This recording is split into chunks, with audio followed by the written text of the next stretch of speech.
with another video, and today we got to talk about the team that has flown under the radar for the entire NBA season. And this is a team that started off the season 500 but has got themselves to the 5th seed in the Eastern Conference. And I don't blame you guys for not paying attention to this team. This season has been dominated. The storylines have been dominated by all this stuff. I mean, the MVP race is as close as it's ever been. You got the Lakers' failure of a season, the Nets and Sixers, James Harden, Ben Simmons saga, whatever that was.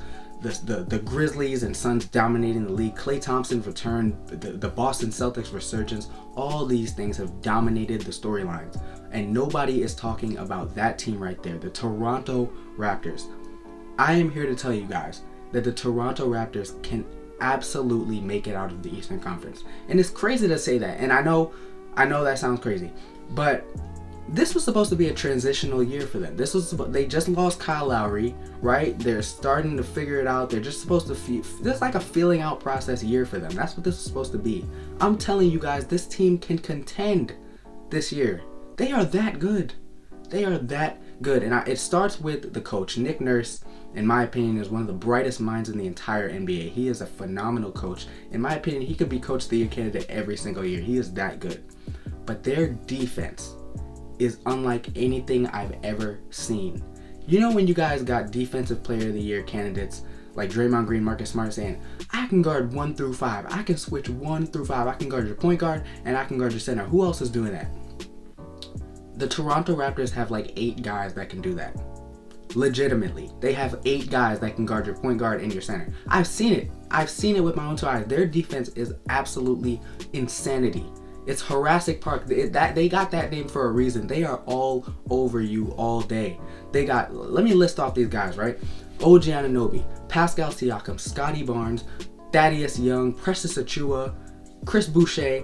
All of these guys, they're like forward centers. I don't even know what to call them. They're like versatile bigs. That's what I'd label them as. But they can literally go shut down your point guard and in the same game go shut down your center. And then not to mention their backcourt, who's defensively sound in their own right. You got Fred VanVleet, who's one of the best defending point guards in the league, and Gary Trent Jr., who is the ideal premier 3-and-D guy for the NBA.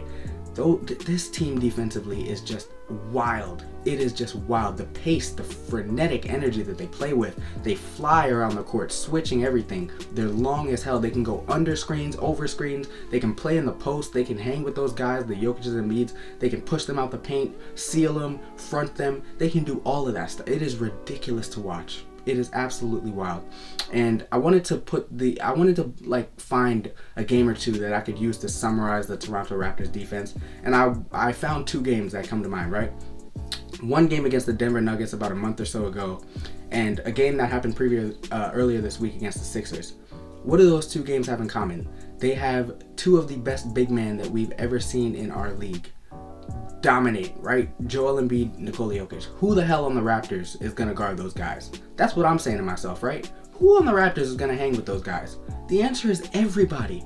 I watched Nikola Jokic for 48 minutes just get frustrated to death because Scotty Barnes, Pascal Siakam, Precious Achiuwa, they were all over him. They weren't even letting him touch the ball at times. And when he did touch the ball, he was catching it at like the 3-point line, having to back down. When he spun to try to make the pass, they were switching, they were helping there. They were forcing terrible turnovers that Jokic never makes.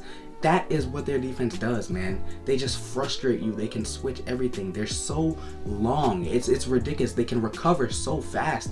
You can't really, and like I said, the same thing happened to Joel earlier this week, and he's had a history of playing against the Raptors and getting shut down. But I watched it, and I mean, Precious Achiuwa was out there guarding Joel Embiid for most of the game. He would catch the ball at like the 3-point line, and by the time the shot clock's running down, he has to kick it out because the double team's coming. But by the time he kicks it out, Gary Trent Jr. is flying all the way over there to contest the kick out. It's wild. I've never seen anything like this. Their defense is absolutely insane to watch. I'm getting frustrated, and I'm not even on the court. Just watching them, it's just, they're all over you. They don't go away. They're like gnats.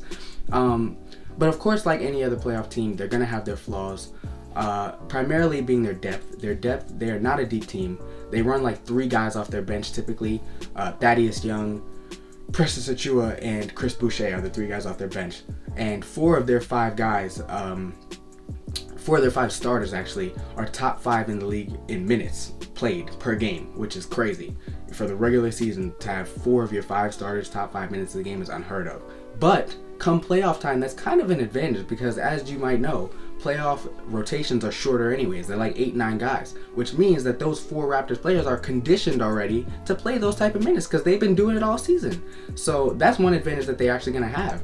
And then their half-court offense was a weakness early on. They didn't have Pascal Siakam for like a month and a half to start the season, and it was a little shaky to start. Fred VanVleet kind of carried them, which is why he was an all-star. He was just hot offensively, knocking down threes at a crazy rate.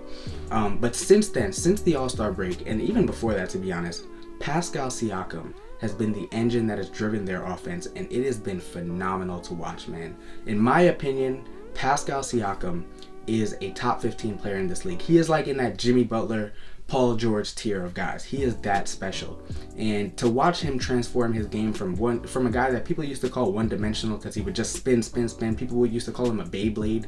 To watch him become just an offensive juggernaut. Literally, that's what he is.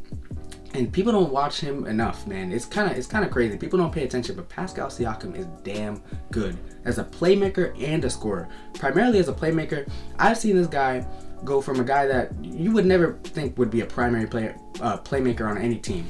This dude is literally a playmaker, man. He's out there at the top of the key, passing guys open. He can play in the pick and roll. I mean, he can find the cutters. He can do everything. And then scoring the ball, it's even better. He's finding his own shot. I mean, getting into his dribble pull-up, hesitation package, everything. Spinning. The spin move is still one of the most hard moves to guard in the entire league. It's kind of crazy. Nobody can stop that. But he's getting to his spots. The three-point shot is falling at a league average rate. I think he's at like 36%. Pascal Siakam is an all-around player. And like I mentioned, the defense, man, he's like that on defense too. But yeah, man, like I said, this is not a team that anybody wants to see in the playoffs. They are number 1 in the league in forced turnovers, and they're 5th in the league in transition offense. That is a nightmare for any team that they're going to face. Right now, they're projected to play the Philadelphia 76ers in the first round. And I just want to rattle off some scenarios for you real quick, right? So, like I said, they're going to play the Sixers first round. Matisse Thybulle, who is unvaccinated, would not be able to play in that series. That means that the Sixers won't have anybody on defense to go chase those guys around screens, past the Fred VanVleets and the Gary Trents. They won't have anybody to stop those guys and slow them down. And then Joel Embiid has already had a history of just issues with that Toronto Nick Nurse system that they run. They know how to slow him down. Same thing with James Harden. They can absolutely beat the Sixers. Matter of fact, I might pick them to beat the Sixers. I'm not going to get into that because that's a separate video. But the Raptors can absolutely beat the Philadelphia 76ers. But let's look past that. You cannot tell me that the Toronto Raptors cannot beat the Miami Heat.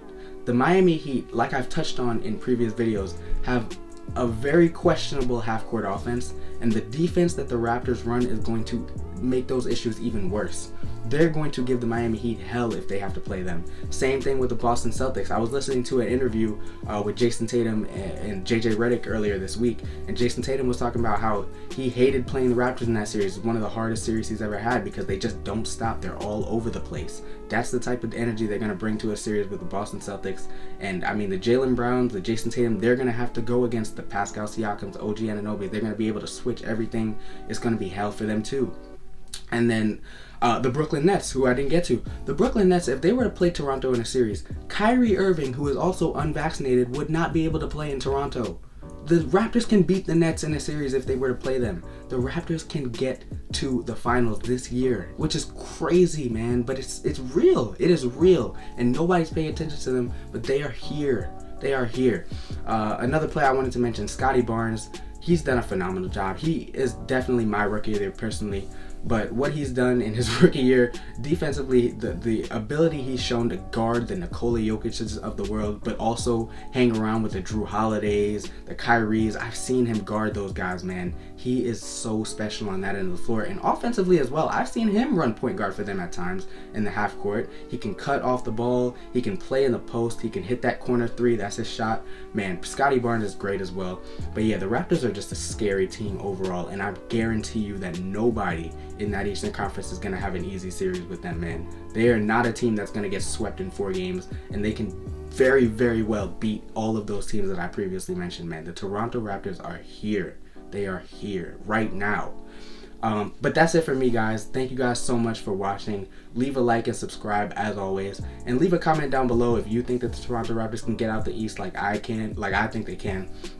But yeah, man, that's it for me. I'll be back in the next video, but until then, peace.